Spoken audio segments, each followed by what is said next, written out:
आज का विषय है कि सार शब्द क्या है। सार शब्द केवल कबीर पंथ में चलता है। सार शब्द का कबीर साहब के मत में बहुत बड़ा महत्व है। उन्होंने कहा है कि सार शब्द जाने बिना कागा हंस न होए। दूसर की साखी है कि नर पशु पक्षी कीट पतंगा सार शब्द सब ही के संग। तीसर की साखी है कि सार शब्द से बाचियो मानव तबारा। यह तीनों कर साखी। अब हम विचार करें कि सार और शब्द दो है। तो सार क्या है और शब्द क्या है? सार का संबंध चेतन से है और शब्द का संबंध प्रकृति से। जैसे जहां सार है वहीं शब्द है, जहां जड़ है वहीं चेतन है, जहां ब्रह्म है वहीं माया है, जहां दृष्टा है वहीं दृश्य है, जहां क्षेत्र है वहीं क्षेत्र। तो सार शब्द, सार का संबंध है चेतन से और शब्द का संबंध है प्रकृति से। यह शरीर आप देख रहे हैं कि 5 तत्वों से ही बना है। आकाश, वायु, अग्नि, जल, पृथ्वी और जो खाली है आकाश। लेकिन इसमें सार है। अगर सार न होता तो यह न हिलता, न डुलता, न बोलता। हम इस बिंदु पर पहुंचते हैं कि सार शब्द जो है यथार्थ में इस शरीर में रहने वाला जो चेतन तत्व है, आत्म तत्व है, उसी को कबीर साहब ने सार शब्द से संबोधित किया। आज देख रहे हैं कबीर साहब की मत में सार शब्द का बहुत बड़ा महत्व है।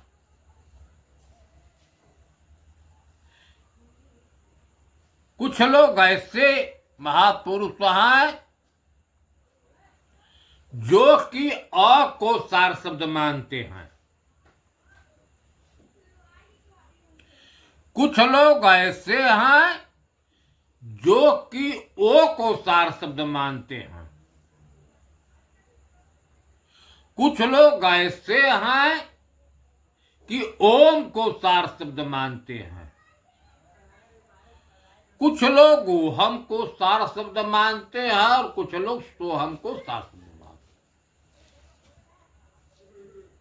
हैं। अब यह विचारणी बात है कि चाहे अ हो, चाहे ओ हो, चाहे ओम हो, चाहे ओहम हो, चाहे इन सबों का नामकरण करने वाला जीव है। यह जीव से निर्मित है नाम।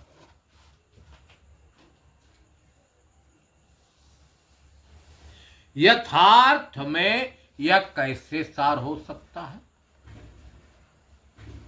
जो अपना बनाया हुआ है, अपना माना हुआ है, वह तो आपसे नीचे है, क्योंकि जो बनाता है, जो चीज बनाई जाती है, बनाने वाला मान होता है, उसका सार वही है जो बनाने वाला है। लोगों ने अ को ही सार शब्द मानकर इसी को चला रहे हैं। कुछ लोग ओ को ही सार शब्द का उपदेश करते हैं, कुछ लोग ओम को ही सार शब्द बतलाकर ओम का जाप करवाते हैं कि यही सार है। कुछ लोग ओहम और सोहम को कहते हैं। लेकिन हम विचार करें, लेख है कि नर पशु पक्षी कीट पतंगा सार शब्द सब ही के संग। चाहे पिंडज खाने की हो, चाहे अंडज खाने की हो, चाहे खुमच खाने की हो, आप देख रहे हैं कि सबका शरीर प्रकृति के तत्वों से ही बना है। उसमें जो सार है वह है चेतन।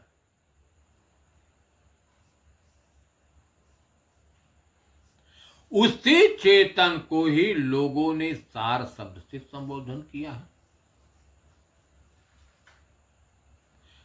एक साखी कह रही है कि सार शब्द जाने बिना कागा हंसन हो। यहां कौवे से हंस होना है, तो कौवे का क्या गुण है और हंस क्या क्या गुण है, केवल जानने से होना है। हंस का गुण है कि नीर क्षीर का निर्वाण। हंस जो है, दूध में पानी और दूध दोनों होता है। हंस अपने ठोर से ज्यों ही स्पर्श करता है, दूध अलग हो जाता है, पानी अलग हो जाता है, पी जाता है। वह दूध को, पानी को छोड़ देता है। लेकिन कौवे का क्या गुण है? आप देखते हैं कि कौवा बिष्टा भी खाता है और दूध भी पीता है। कौवे का यह गुण। यह तो एक उपमा दी गई है मानव के लिए। जो मानव काक प्रकृति का होता है, कौवे का स्वभाव वाला होता है, वह मांस भी खाता है, शराब भी पीता है, व्यभिचार भी करता है।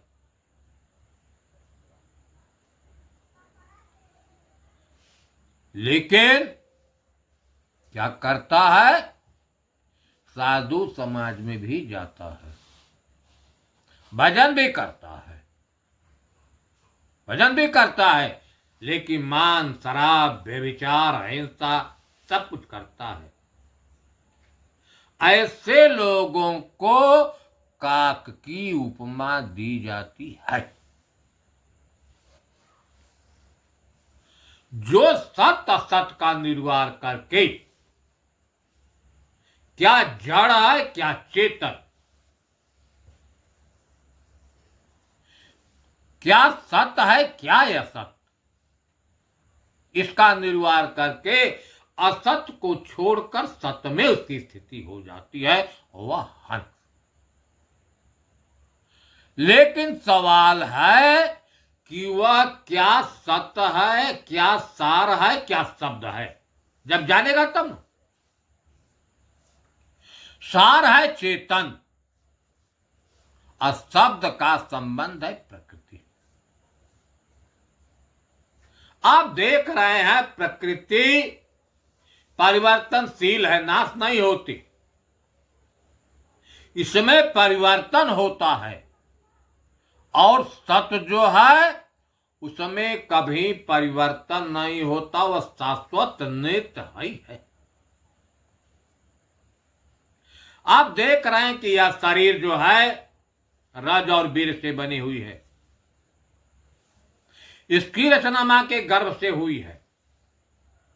पहले रज वीर रूप में था, धीरे धीरे मां के भीतर ही यह बनकर एक पिंड हो गया, बाहर आया।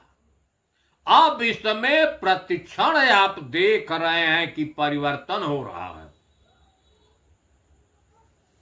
एक ऐसी स्थिति आती है इस शरीर की कि सब तत्व अपने तत्वों में ही विलीन हो जाते हैं।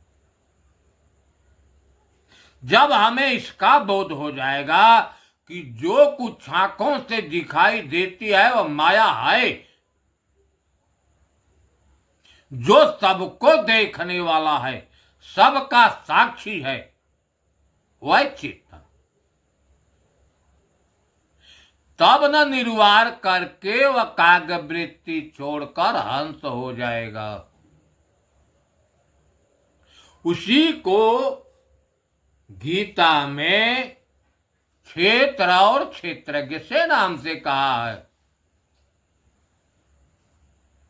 क्षेत्र या शरीर है और क्षेत्रज्ञ जो है इसको जानने वाला। क्षेत्र जो है शब्द है और इसको जानने वाला जो है वह सार है।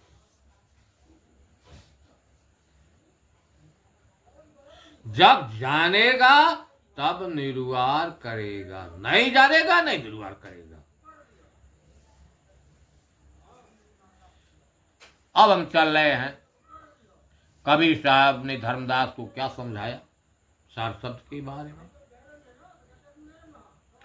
सार शब्द विदेह स्वरूप।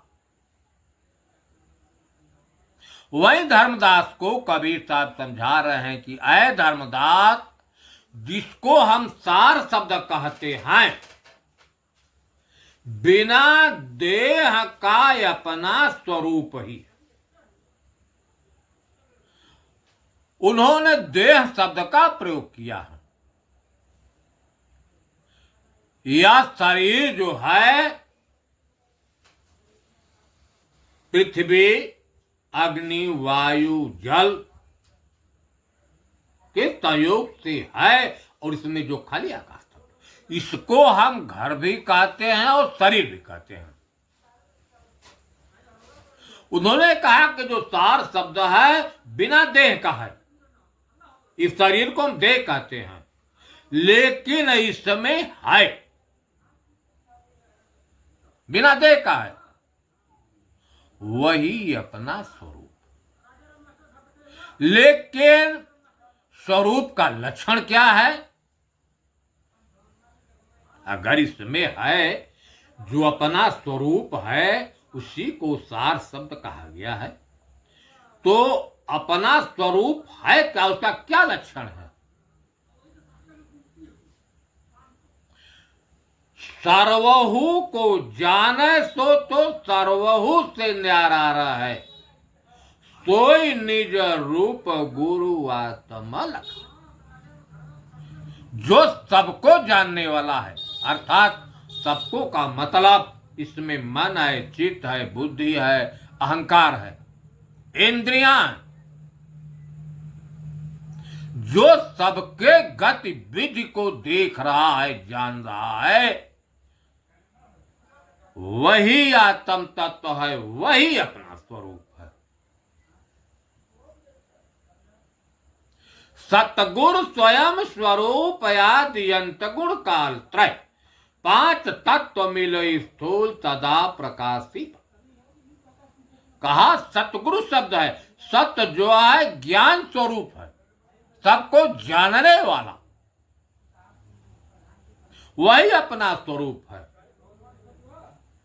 आदि अंत गुण काल, ये शरीर के पहले था, शरीर में भी है, और शरीर के नाश होने के बाद भी यह रहेगा। तीनों काल में पांच तत्व मिलई स्थूल सदा प्रकाशित। जो पांच तत्व मिलकर स्थूल काया बनी है उसको वह प्रकाशित करने वाला, यह अपना स्वरूप है। मानस में वाल्मीकि जी ने राम को कहा कि हे राम, तेरा स्वरूप क्या है? तो उन्होंने कहा कि राम स्वरूप तुम्हार वचन अगोचर बुद्धि पर, जो मन वाणी बुद्धि के परे है। आप देख रहे हैं जिस प्रकृति की जितने चीजें हैं सब मन वाणी बुद्धि के अंदर है। प्रकृति के सारे चीजों को मन बुद्धि वाणी अर्थात पांच ज्ञान इंद्रियां जो हैं सबको जानने वाली है। लेकिन एक चेतन तत्व है जो मन वाणी बुद्धि के परे है, अविगत माने बीता नहीं, हमेशा है। इस समय भूत भविष्य नहीं होता, अकथ अपार। नेति नेति नित निगम कह भेद कहता है नाइति नाइत। परिचय क्या बताए कि जग पे खन तुम देख निहारे, सारा संसार दृश्य है, केवल तुम्हें दृष्टा हो। वह अपना स्वरूप है, सतगुरु स्वयं स्वरूप। सार शब्द विदेह स्वरूपा, जो सार शब्द है बिना देह का अपना स्वरूप है। इसमें आपने स्वरूप का वर्णन किया कि जो इस रहने वाला जो चेतन है जिसको सार शब्द कहते हैं, सबका साक्षी है, दृष्टा है, सबका प्रकाशक है। फिर कहा निहय अक्षर वही रूप अनुपा, उसको निहय अक्षर शब्द से कहा गया है। उसके रूप की कोई उपमा नहीं है, अर्थात उसके समान कोई है नहीं। तत्व प्रकृति भाव सब देहा, सबका देह प्रकृति के तत्वों से बना है। सार शब्द निह तत्व विदेहा, जिसको हम सार शब्द कहते हैं वह तत्वों से परे है। जो वायु अग्नि जल पृथ्वी इत्यादि तत्व हैं उनसे परे है। निहय अक्षर वही रूप, तत्व प्रकृति भाव सब देहा, सबका देह प्रकृति के तत्वों से बना है। लुसार शब्द निह तत्व देह, जिसको हम सार शब्द कहते हैं, तत्वों से परे है और बिना देह। आप देखते हैं देह में इंद्रियां होती हैं, कर्म इंद्रियां, ज्ञान इंद्रियां, शरीर दिखाई देती है, लेकिन इनसे वह परे। कबीर साहब ने कहा कि शब्दातीत सबंसो न्यारा, जो शब्दों से अतीत है, परे है, सबसे अलग है। बूझे बिरला कोई, कहीं कबीर सदगुरु का सैना, आप लखै सो। कबीर साहब कहते हैं कि यह सतगुरु का इशारा है। आप लखै सोई, इस शरीर में रहकर जो सबको लखने वाला है, जानने वाला है, वही साक्षी है, वही सार शब्द है, वही अपना स्वरूप है। आपने देखा निअक्षर शब्द का। निअक्षर क्या है? क्षर भी है, अक्षर भी है, और निहय अक्षर का प्रयोग कबीर साहब ने किया है। अक्षर भी कहा, अक्षर भी कहा और निह अक्षर भी कहा। क्षर माने होता है नाशवान, प्रकृति, शरीर। अक्षर सो हम जान, इस शरीर में रहने वाला जो है चेतन, आत्मा, जीव, उसको अक्षर कहा। क्योंकि इसमें श्वासता चलती है, शरीर के भीतर है। निह अक्षर श्वासा रहित ताहि मने, का निह अक्षर है, उसमें श्वासा नहीं चलती, अर्थात सर्वव्यापकता पर कहा। जैसे देखें, यह शरीर जो है वायु है, सर्वत्र तब इसमें है। जल भी सर्वत्र है तब इसमें है। अग्नि भी सर्वत्र है तब इसमें है। पृथ्वी सर्वत्र है तब इसमें है। आकाश भी सर्वत्र है तब इसमें है। जब पांचों तत्व इस ब्रह्मांड में है तब इसमें है, इस खाली आकाश में। उस आधार पर चेतन भी इसमें है तब इस शरीर में है। लेकिन अनुभूति जो है शरीर के अंदर भी होती है, बाहर केवल अनुमान है। जो बाहरी सत्ता है उसको यहां पर निह अक्षर कहा। नष्टे का राज है। कबीर साहब ने फिर साफ शब्द के बारे में बताया कि नष्टे का राज है, न फरक बरते टेक, सार शब्द टकसार है हृदयम। काया जो कुछ दृश्यमान जगत दिखाई दे रहा है सब नाशवान है, सारे लोग इसके गुलाम हैं। इसमें स्थिति है। कहा सार शब्द टकसार है, जिससे यह सृष्टि चैतन्य है, यह शरीर चैतन्य है। यह शरीर उसी चेतन की सत्ता से मन जो है नाना प्रकार की रचना करता है। घर द्वार, जगह जमीन, मोटर, गाड़ी, घोड़ा, यावत की रचना करने वाला यही। इसलिए इस चेतन को सार शब्द कहा। सार शब्द से जानिए, अंतिम निर्णय कबीर साहब का है कि सार शब्द से जानिए चेतन, दृष्टा, साक्षी, जीव। अज्ञान है ताकर नित्य गुण। उस चेतन का गुण क्या है? ज्ञान। ज्ञान क्या है? सबको देखने वाला, सबको जानने वाला।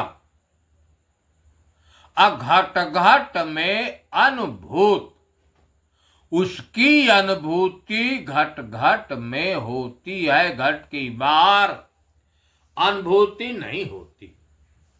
यह कबीर साहब का निर्णय है कि इसमें रहने वाला जो चेतन है, आत्मा है, उसी को सार शब्द से कहा गया है।